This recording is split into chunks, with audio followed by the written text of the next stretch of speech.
Madame, Monsieur, bonsoir. Aujourd'hui, c'est le débat consacré aux élections communales à Saint-Guilain. Des élections qui prennent une tournure un peu particulière puisque le PS, en majorité absolue depuis la fusion des communes, à savoir en 77 et donc compté, ça fait 35 ans, eh bien, va se retrouver opposé à une seule formation. Une formation pas tout à fait, plutôt un cartel qui regroupe la majorité des partis de l'opposition. En un mot, à Saint-Guilain, c'est tous unis, ou presque, contre le PS. «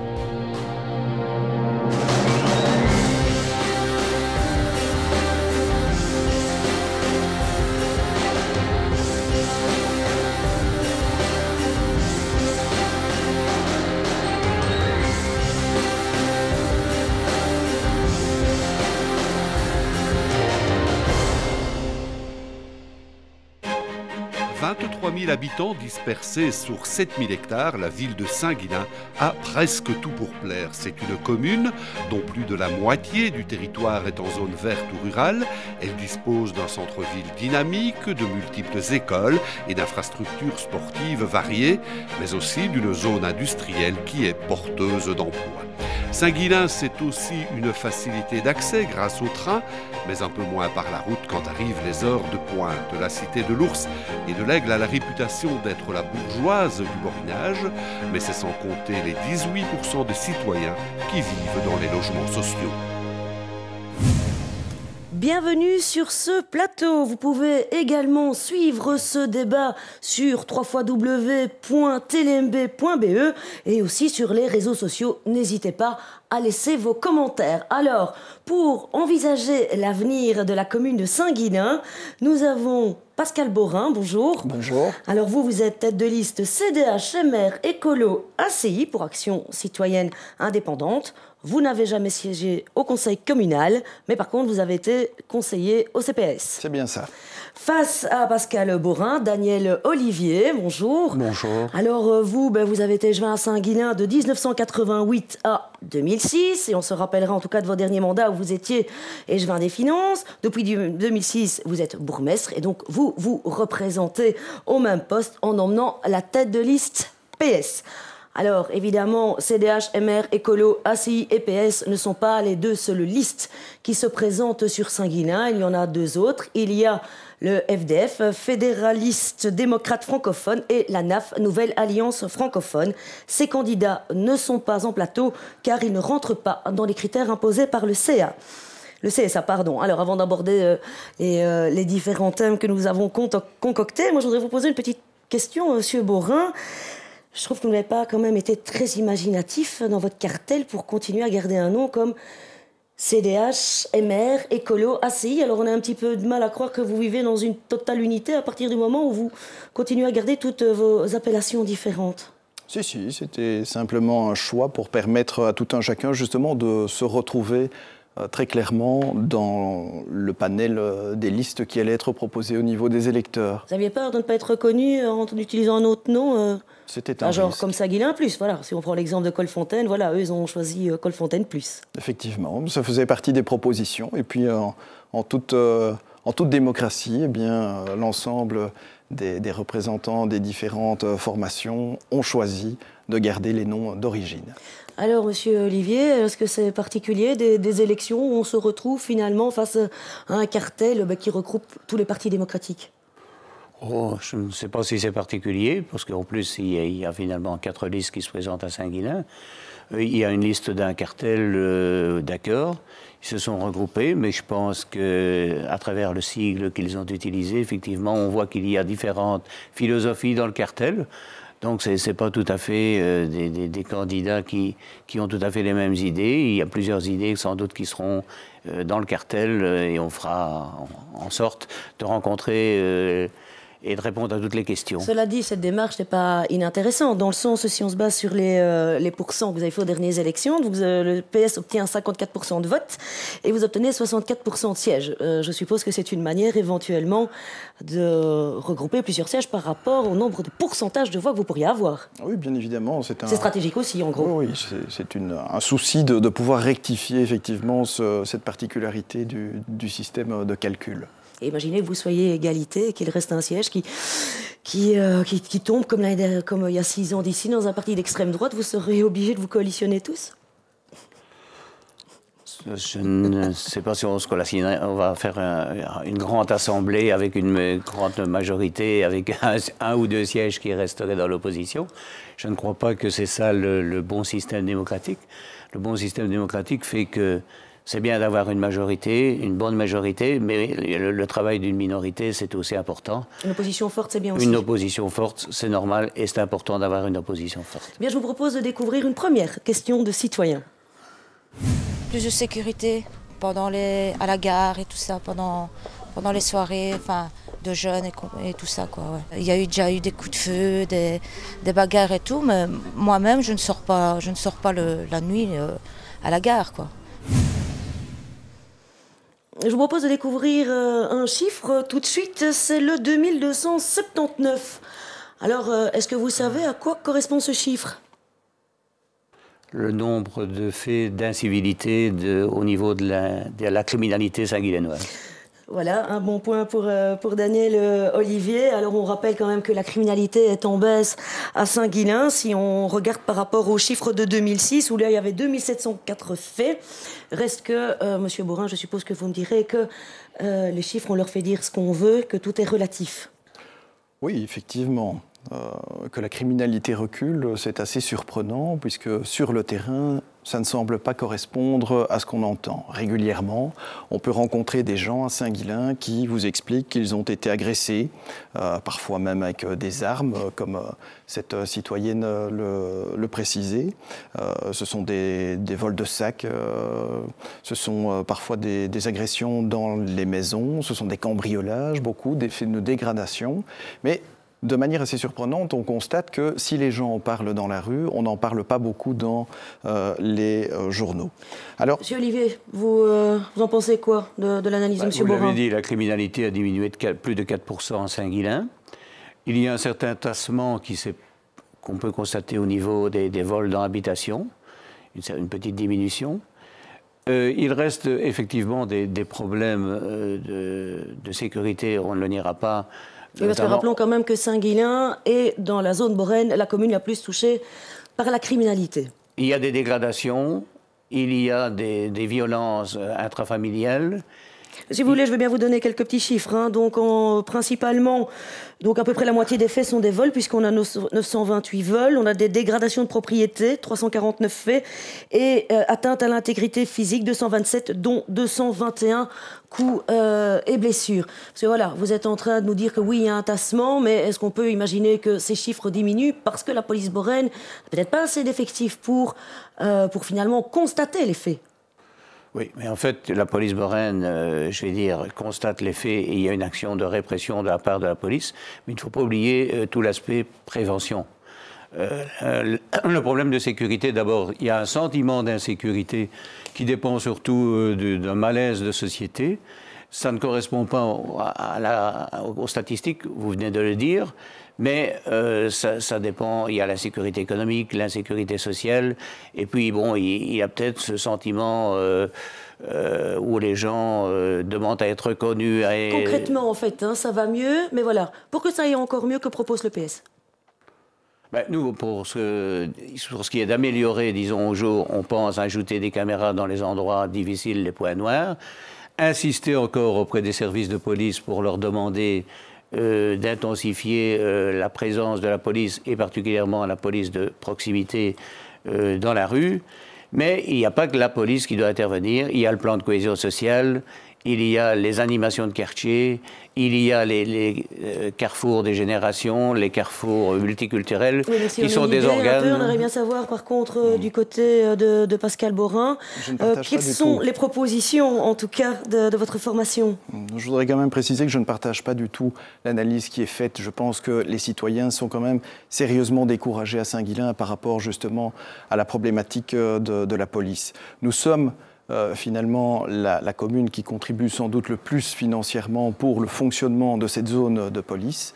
Et ce qu'on observe, c'est que le service à la population n'existe plus du tout de la même manière. Juste 2 chiffres, si vous permettez. Avant 2002, le budget qui était alloué à la police communale saint-guilénoise, c'était 60 millions de francs belges, 1,5 million d'euros. Aujourd'hui, on est à 3 millions. Et donc, on a une contribution du double pour un service qui paraît sérieusement moindre. Concrètement, comment il faut l'utiliser? Alors concrètement, ce que nous voulons faire, effectivement, c'est ramener une police de proximité, une vraie. C'est-à-dire que, concrètement, nous nous rendons compte que, trop souvent, le système actuel de la zone de police ne permet que des patrouilles qui sont des patrouilles motorisées, qui sont finalement très peu en contact avec le citoyen. Parce que c'est pas illusoire de croire qu'on va faire circuler une patrouille pédestre de nuit dans le fin fond de Villeroy. Peut-être pas la nuit, mais en tout cas, il est bon de ramener une présence policière dans nos rues. De la même manière, une réorganisation, d'une manière ou d'une autre, des agents de quartier. Les agents de quartier existent toujours bien, mais la population ne connaît pas son agent de quartier. De la même manière, les agents de quartier ne connaissent finalement que très peu la population du territoire qu'ils ont à garder. Cela dit, on a l'impression que, quels que soient les partis, on ressort quand même toujours ces agents de quartier, plus de gens dans la rue. Est-ce que vous pensez que ça peut dramatiquement changer les choses? C'est important, effectivement, que ces policiers soient présents dans la rue. Ils peuvent amener une action apaisante par rapport à certaines situations de crise qui sont mineures, et ils ont également cette fonction répressive par rapport à toute situation où une intervention plus ferme est nécessaire. Et en tout état de cause, ils sont finalement le rappel de la norme. Ça ne peut pas faire de tort par rapport à ces situations de petite délinquance ou d'incivilité. Et Olivier ? Pour des faits tels que vous avez cités tout à l'heure, c'est-à-dire l'usage d'une arme, ça ne peut être que la police d'intervention qui intervient. Alors pour le reste, les contacts, disons, avec la police de proximité, c'est surtout effectivement pour résoudre les litiges entre voisins, etc. Et ça rassure évidemment aussi la population lorsqu'elle voit les agents de quartier, ça c'est sûr. Maintenant, il faut savoir que l'organisation de la police, c'est pas la commune qui l'organise, mais c'est le commissaire divisionnaire qui organise. C'est quand même la commune qui doit financer, évidemment. Oui, le commissaire divisionnaire remet quand même son projet à la commune. Ne soyons pas de mauvaise composition.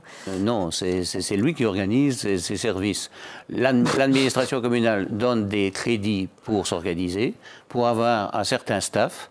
Mais si on est passé de 2 300 000 à 3 millions aujourd'hui d'euros au niveau de la facture, c'est tout simplement parce que le fédéral ne fait plus face, dans le cadre de la réforme, il ne fait plus face à ses obligations. On a créé des nouvelles primes. Renforcer le cadre de la zone Boraine. On a dû, disons, on doit prendre en charge aujourd'hui des nouvelles primes qui touchent tous les agents, Copernic, primes de compétences, c'est l'évolution de carrière en fait. Il y a eu 2 nouvelles charges sociales aussi qui sont frappées. C'est sûr, donc la police coûte de plus en plus cher et ça c'est évidemment ce qui se passe dans toutes les communes. Mais est-ce qu'on peut espérer, pour la zone Boraine, donc vous n'êtes pas les seuls concernés, on est bien d'accord, pouvoir augmenter le cadre? À moins qu'il soit complet, mais je peux vous dire qu'en 2000, on avait 276 personnes au niveau de la police Boraine. Aujourd'hui, on en a 308, donc on en a plus qu'en 2000.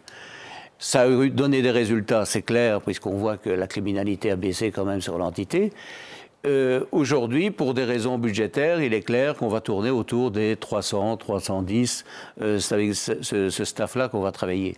Le tout, c'est aujourd'hui de se dire que la police, elle doit être sur la route, peut-être plus que dans les bureaux, et c'est là qu'on va insister auprès du commissaire divisionnaire pour qu'il mette le maximum de moyens, mais dans la rue, parce que c'est là qu'il doit se trouver, même si on sait qu'il y a des tâches administratives qui doivent se faire. Un dernier mot pour Pascal Borin. Le problème, c'est que la population ne se retrouve plus, n'y retrouve plus son compte. La population est vraiment découragée. Et donc, on se trouve dans une situation où les gens n'appellent plus la police. Parce que la police, soit ne vient plus, parce que les services sont débordés, ou quand la police arrive, les auditions n'ont pas spécialement lieu. Ça reste dans le carnet, purement et simplement. Alors, c'est facile de dire ensuite que la criminalité diminue. En fait, ce sont les constats qui diminuent. Les gens se trouvent vraiment dans une situation où on ne ressent plus finalement l'utilité de faire appel à la police. Un tout dernier mot également par rapport au fait que très régulièrement, et pas plus tard qu'au dernier conseil communal, par rapport à des faits de nuisance, la majorité, monsieur le bourgmestre, est parvenu à nous dire « mais il n'y a pas de plainte ».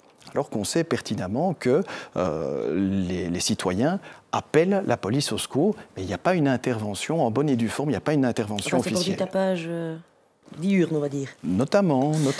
Et donc je ne vais pas quand même peut-être aller trop loin sur le sujet parce que sinon on va s'embarquer sur un cas particulier.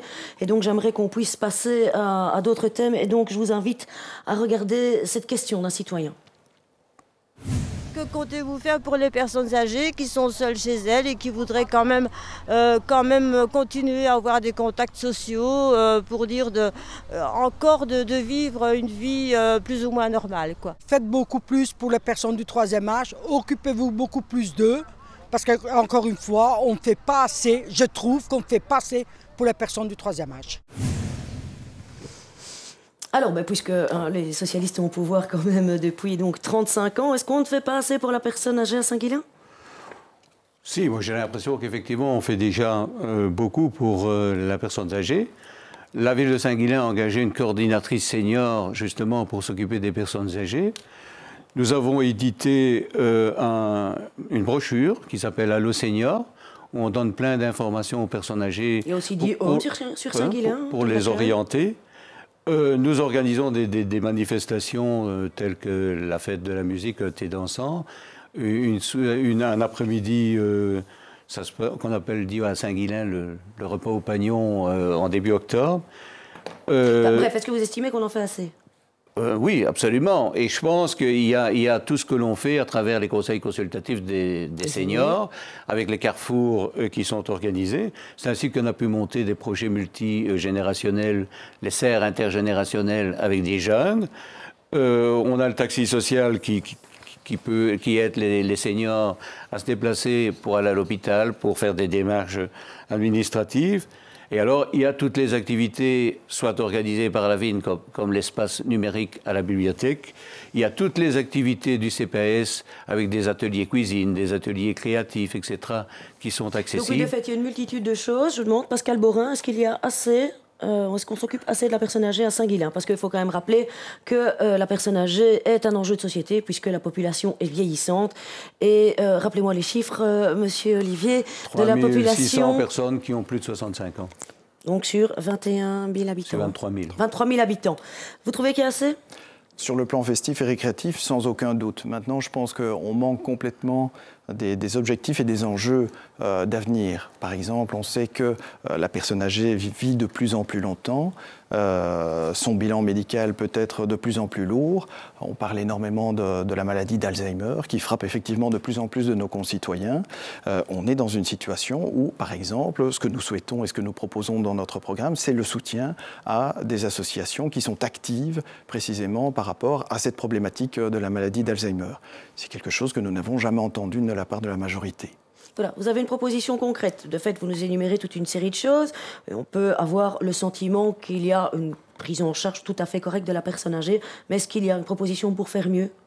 Nous travaillons déjà, en fait, dans le cadre du plan de cohésion sociale, avec une association comme la Marjolaine qui s'occupe des personnes, justement, en difficulté, là aussi. Donc, nous aidons effectivement le monde associatif et nous agissons à travers un partenariat qu'on appelle l'article 18 dans le cadre du plan de cohésion sociale. C'est vrai, mais alors, on reste dans votre bilan. Moi, je voudrais une perspective. Dans les perspectives, on fait déjà aujourd'hui énormément de choses. Je vous ai dit tout ce qu'on faisait. On va seulement les développer, les ateliers, en fonction de la demande. Le CPAS joue un rôle important avec tous ces ateliers qu'il a créés au niveau de la personne âgée. Donc je pense qu'effectivement, c'est à travers le CPAS, Centre d'aide sociale, que doit faire la politique par rapport aux seniors. Et il y a énormément de choses faites et au CPAS et à la ville. Je pense qu'aujourd'hui, faire plus, c'est toujours difficile. Je vais vous proposer de découvrir un mail qui nous est parvenu. C'est celui de Jean-Michel de Neuf-Maisons. Alors, je vais le lire. Mon père habite dans une résidence-service dans le centre de Saint-Guilain. Louis et les autres personnes âgées se plaignent de certains trottoirs pour rejoindre le centre-ville. Que compte faire la commune en cette matière? Alors, on sait bien que les trottoirs, c'est quand même une matière qui revient régulièrement. On sait que ça énerve particulièrement le citoyen. Alors, est-ce qu'il y a vraiment beaucoup de dégradation à Saint-Guilain, de trottoirs, beaucoup de choses à prendre en charge? Et si éventuellement vous accédiez au pouvoir, quelles seraient vos priorités? Il est clair qu'en tout cas, en matière de trottoir, il y a beaucoup à faire, en ce compris au centre-ville, puisque ce monsieur précisait le centre-ville. On observe que les trottoirs, et sans doute la commune doit être plus attentive dans des quartiers où on a des maisons de repos, où on a des résidences-services. Les trottoirs laissent fortement à désirer.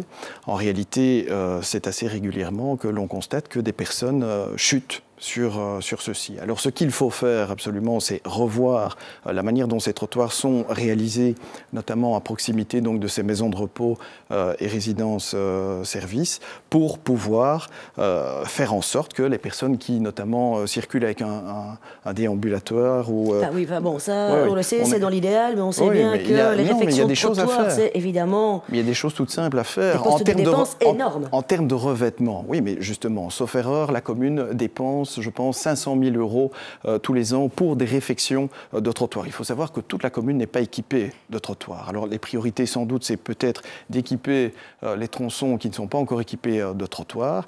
Et pour les trottoirs les plus problématiques, c'est une intervention drastique et rapide qu'il faut mettre en place. Daniel Olivier, pas facile réparer tous c'est les pas trottoirs. 500 000 €, c'est entre 300 et 400 000 chaque année de trottoirs. Mais le mettre des trottoirs près des endroits où il y a des résidences, d'accord, et on sera attentif absolument à cela. Et refaire les trottoirs du centre-ville à Saint-Guilain, c'est bien prévu. Mais bon, on ne sait pas faire tout en une fois. Donc nous avons fait ça, on est en train de faire maintenant les trottoirs d'une cité Waters. Là aussi, c'est important de le faire parce qu'il y a des personnes âgées. Et là, les personnes sortent encore de chez elles. Dans une résidence, on sort de temps en temps, mais là, les personnes sortent régulièrement. On a refait les trottoirs de la rue des Petits Villerots, de la rue de Boussu. Fabrice, je suppose qu'il y a des crédits, il y a déjà des crédits engagés pour des prochaines réfections de trottoirs. Non, mais je suppose qu'il y a des crédits déjà engagés pour les années prochaines pour des réfections de trottoirs.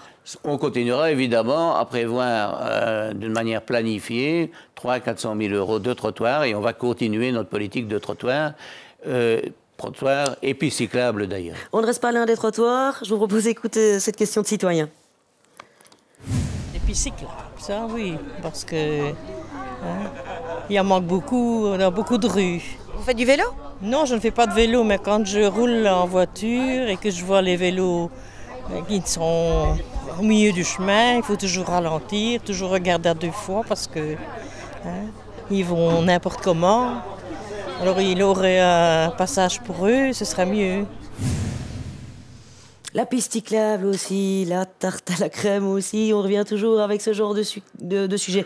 Et on sait qu'à Saint-Guilain, on en parle souvent des pistes cyclables, surtout du côté de l'opposition. Alors, plus de pistes cyclables ou plus de pistes cyclables est nettement mieux conçu. C'est-à-dire qu'actuellement, on voit vraisemblablement dans le cadre du plan vélo, du plan de mobilité qui date déjà de 10 ans, on a des pistes cyclables qui sortent de terre.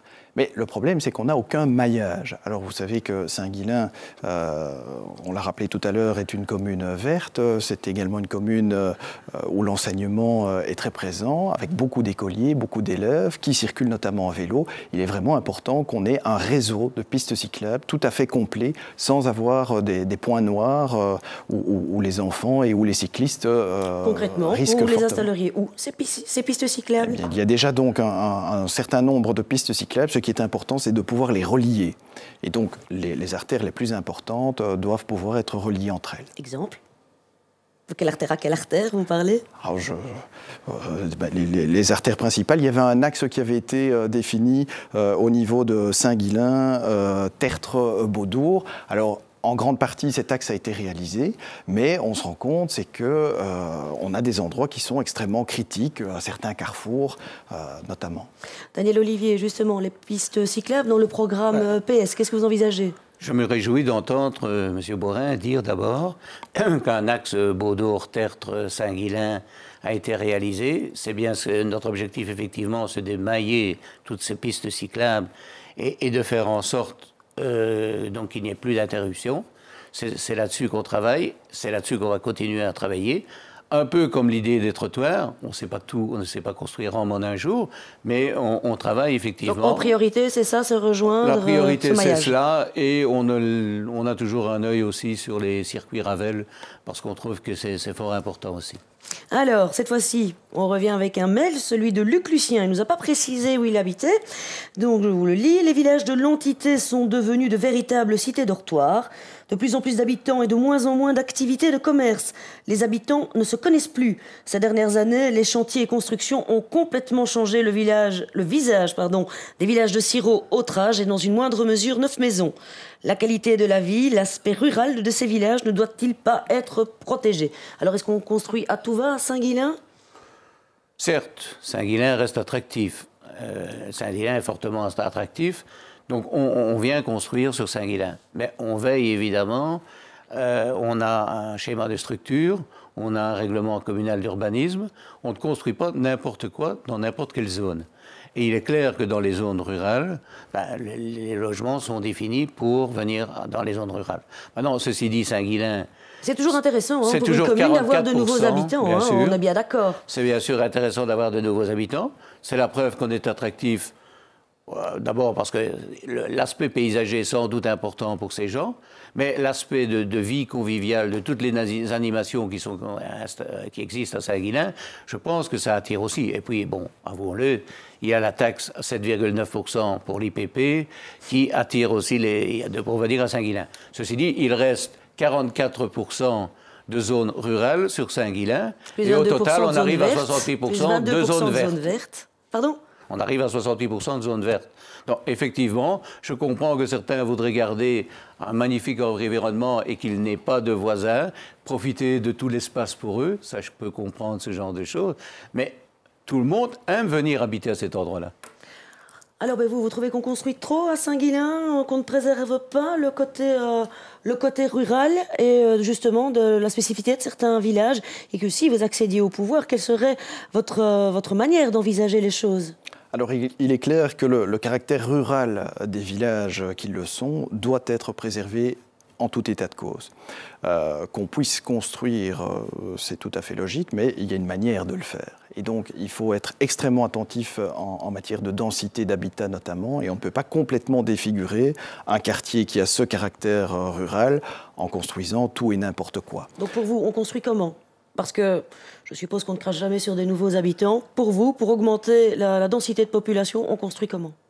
De manière raisonnable, c'est-à-dire qu'on ne peut pas construire des habitations qui se retrouvent quasiment aux limites des terrains et où finalement les gens sont les uns sur les autres. On a des exemples sur l'entité où on a vraiment ce sentiment finalement que les gens sont les uns sur les autres. Où est-ce qu'on les met alors ? D'une manière ou d'une autre, il y a des zones qui ne sont pas rurales sur Saint-Guilain dans lesquelles on peut construire avec une densité plus importante. Alors, je vous propose maintenant de découvrir un chiffre. C'est le 7,9. Je vais vous demander à quoi il correspond, mais je pense que Daniel Olivier a déjà donné la réponse. Mais on va être vos joueurs. Pascal Borin, 7,9, c'est quel chiffre ? C'est le taux d'IPP. Voilà, justement. Et donc, c'est un chouette taux IPP, puisque, donc impôt sur les personnes physiques, puisque c'est le plus faible de Mons-Borinage, mais pas du Hainaut, parce qu'on peut aller jusqu'à 6. Et donc, moi, j'ai envie de vous poser la question, Daniel Olivier. Il faut savoir qu'en 2000, Saint-Guilain était à 6,8. Puis après, il est passé à 7,5, jusqu'à ce que vous augmentiez à 7,9 en 2009. Alors avant, c'était vraiment très bien Saint-Guilain, mais de 6,8 à 7,9 finalement en 10 ans, qu'est-ce qui nous explique cette augmentation ? En tout cas, je peux vous expliquer ce qui s'est passé dans cette mandature-ci. C'est-à-dire qu'à un certain moment, les recettes de transfert qui venaient de la région wallonne, Fonds des communes, autrement dit, et les compensations, en tout cas du plan Marshall, puisque les entreprises ont été dispensées à certains moments de payer l'impôt sur l'impôt des fréquences, force motrice et le précompte immobilier, on est arrivé à une situation en 2009 où il fallait absolument faire quelque chose. Alors, ce quelque chose... Donc vous avez comblé cette perte sur la taxe sur la force motrice, notamment en augmentant l'IPP. On a joué sur les deux tableaux. On a joué sur les dépenses au niveau de l'administration. on a demandé à tous les services de baisser de régime au niveau des dépenses, de diminuer les dépenses de 10%. Et on a augmenté les impôts. Et on a augmenté les impôts. 7,9, est-ce que c'est encore quelque chose de tout à fait correct ? Ça reste correct, sans doute. Simplement, ce que nous disons, c'est que sur plein d'aspects en termes de gestion communale, en termes de patrimoine communal, on se rend compte qu'on n'a pas de vision à long terme. Et donc, c'est souvent au cas par cas que les questions sont réglées. La commune est gérée comment pour vous ? Selon vous, à Saint-Guilain, vous estimez que la commune est gérée comment ? Elle n'est pas gérée avec une vision suffisamment globale, suffisamment long terme. Et donc, je parlais tout à l'heure du patrimoine communal. On se rend compte qu'on a énormément de bâtiments communaux. Ça vient notamment de la fusion des communes, mais pas seulement, puisqu'on a continué à construire au-delà. Et la gestion de ces bâtiments, elle n'est pas rationnelle. On va remettre de nouvelles toitures sur des bâtiments d'après-guerre. On a le sentiment de pouvoir faire des économies, mais en réalité, il n'y a rien qui se fait autour et en dehors de cette toiture. Et donc, ce que nous disons, c'est que de manière générale, le Saint-Guilainois peut avoir le sentiment, parce que Saint-Guilain est une belle vitrine, peut avoir le sentiment qu'on vit bien à Saint-Guilain. Il pourrait sans doute vivre un peu mieux avec une gestion beaucoup plus rationnelle et pour moins cher également. Vous estimez que votre gestion n'est pas rationnelle ? Bon, pour moi, elle est rationnelle. Nous avons une dette qui est en diminution, et ça, c'est important pour l'avenir des nouvelles générations. Elle est en diminution de 10%. Notre dette, elle peut être remboursée sur 7 ans, c'est vous dire qu'on n'hypothèque pas l'avenir. Ça, c'est une chose importante. Quant à nos bâtiments, je peux vous dire que non, nous les entretenons. Ainsi, je peux vous donner un exemple. Nous sommes allés chercher pour 350 000 € de subsides IREBA pour refaire des travaux de châssis, de chaudières dans un ensemble d'écoles, le restaurant du parc, un immeuble à vocation sociale à la rue du Centenaire. Voilà des crédits importants qu'on est allé chercher. Donc, effectivement... C'est pas une gestion à la petite semaine, quoi, donc. C'est pas une gestion à la petite semaine, absolument pas. Nous avons à Saint-Guilain un contrat Saint-Guilain pour demain. Et c'est en fait notre projet de ville qu'on avait dit, projet de ville 2020. Donc, on a une vision, effectivement, sur le long terme. Et nous travaillons à ce niveau-là, et tout est programmé. Quand on travaille un budget, on le travaille déjà sur 3 ans à l'avant. Justement, en termes de préparer la gestion, je propose de revenir sur cette séquence. On va parler du CPS. On sait bien que le CPS, on en a parlé très souvent, en tout cas à Saint-Guilain, notamment le Home Les Colombes. Eh bien, on voit ce qu'on en disait, en fait, non pas il y a 6 ans, mais il y a 4 ans. Il n'y a plus de projets concrets. Au niveau aide sociale, réinsertion socio-professionnelle, on est vraiment au fonctionnement de base. On n'avance plus sur rien parce qu'ils essayent désespérément de régler leurs problèmes internes, que ce soit entre le niveau direction du CPS, direction du Home et présidence. Apparemment, il y a de gros problèmes de communication interne et de non-fonctionnement entre eux, quoi. Le CPS a sans doute quelques difficultés, que ce soit de rigueur administrative ou sur le plan relationnel entre certains agents, ça certes, mais bateau à la dérive, sûrement pas. Alors nous étions en avril 2008 où on a vu le conseiller de l'opposition Guy Leloup, donc SGA à l'époque, donc écolo maintenant, et donc vous Daniel Olivier. Alors finalement, est-ce que tous ces problèmes au CPS, où vous avez admis vous-même Daniel Olivier qu'il y avait des problèmes, est-ce qu'aujourd'hui ça va mieux? Est-ce que le Home Les Colombes est mieux géré? Non, la gestion est toujours calamiteuse. Il faut savoir, puisque vous faites des petits retours en arrière, en 2007, la première chose qu'on m'a proposé de voter en arrivant au Conseil de l'action sociale, c'était de prendre un certain nombre d'études, de plans qui avaient été réalisés justement pour le nouveau projet de Home pour remplacer l'actuel Home des Colombes, pour un montant de 125 000 € d'études et de plans, pour les jeter purement et simplement à la poubelle, parce qu'on avait fait des erreurs, notamment par rapport à la situation de la localisation qui était envisagée par rapport à la zone Céveso. Alors on sait que, en tout cas, Home Les Colombes, il y avait des problèmes de personnel, il y a eu des problèmes aussi entre les résidents, notamment il y avait eu un patient qui a exercé des attouchements, une non-réaction de la direction, des directions qui ont changé, il y a eu un audit, voilà. Alors aujourd'hui, où est-ce qu'on en est? Eh bien précisément, vous évoquiez l'audit, un audit qui a coûté, je pense, plus de 30 000 €, dont nous n'avons pas pu obtenir en Conseil de l'action sociale les conclusions, le rapport et les conclusions. on doit constater que presque chaque conseil de l'action sociale encore donne lieu à des problèmes de gestion de personnel. Vous évoquiez également la transition au niveau de la direction du Home Les Colombes, transition qui ne s'est pas faite dans les meilleures conditions, puisqu'il faut savoir notamment qu'il y a d'une manière ou d'une autre une sanction, une intervention INAMI pour 49 000 € qui ne sera pas perçue. Vous avez été conseiller au CPS, donc vous connaissez quand même bien la matière. Alors si vous êtes au pouvoir, qu'est-ce que vous faites pour changer ce fonctionnement du CPS? Je pense qu'il faut vraiment responsabiliser les personnes qui sont au niveau de l'administration. Plus clairement. Plus clairement. Plus clairement, je pense que les gens doivent être mis au pied de leurs responsabilités. Quand vous savez, par exemple, qu'on se retrouve actuellement à devoir passer en irrécouvrable des créances qui correspondent parfois à plus de 10 000 €, qui représentent notamment des repas chauds pour une période de 5 ans, c'est tout à fait un problème de déresponsabilisation de certains agents. Et Olivier, 2 questions. Alors, selon vous, comment ça se passe maintenant au niveau notamment du Home Les Colombes? Comment ça se passe au niveau de la gestion et la gestion du CPS? Je dirais qu'on voit une nette amélioration. Autant j'ai dit à certains moments et reconnu qu'il y avait des problèmes. Depuis 2008, puisque c'est cette date-là que vous aviez donnée, où il y avait 290 000 € de déficit au Home, aujourd'hui, au compte 2011, il y a 8 000 € de déficit. Donc, c'est vous dire qu'il y a des mesures qui ont été prises et on voit qu'il y a une nette amélioration sur la gestion du CPS. De gestion, maintenant, au niveau des relations du personnel, quand M. Borin dit mettre les gens face sur leurs responsabilités, c'est ce que Guy Leloup reprochait aussi il y a 4 ans. Alors, est-ce qu'aujourd'hui, au CPS, au Home Les Colombes, est-ce qu'on met les gens devant les responsabilités?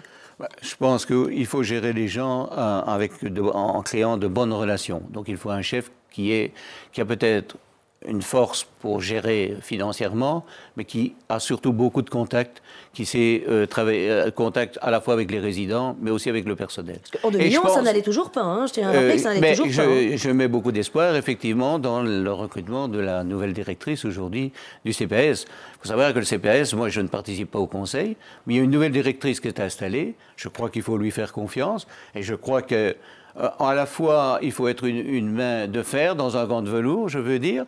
Donc, il y a des choses à rectifier. Je suppose que tout cela va être rectifié et que c'est la bonne personne qui a été recrutée.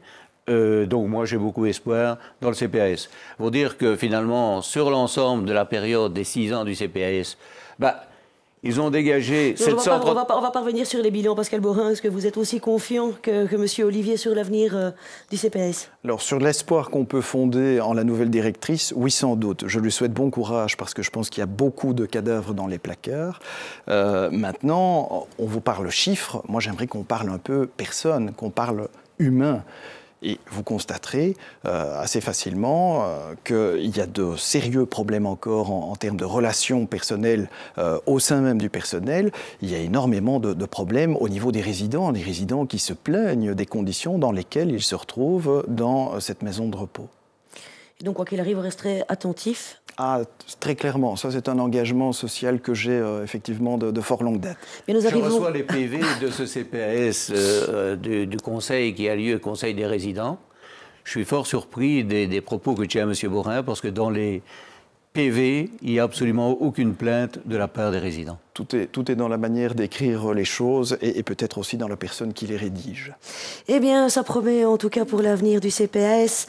Après les élections, on arrive à la fin de ce débat. Et donc, la petite question, vous avez 30 secondes, pas une seconde de plus, pas une seconde de moins, pour me dire pourquoi il faut voter pour votre parti. Eh bien, on va commencer par vous, Pascal Borin. Vous allez avoir un tapis musical.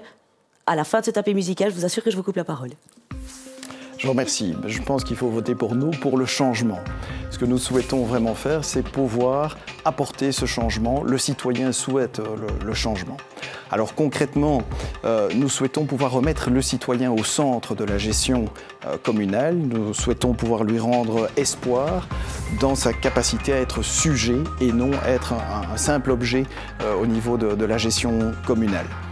Je pense qu'avec nous, les arrangements d'éventuelles prises d'intérêt, le clientélisme devra prendre fin. Merci Daniel Olivier, même exercice pour vous. 30 secondes, pourquoi faut-il voter pour le PS? Parce que le PS a une équipe unie, de gens sérieux, de gens responsables, qui gèrent les problèmes avec une certaine globalité. Il n'y a pas un monopole du social, de la sécurité ou de l'écologie. Non, on gère tous les problèmes de la vie.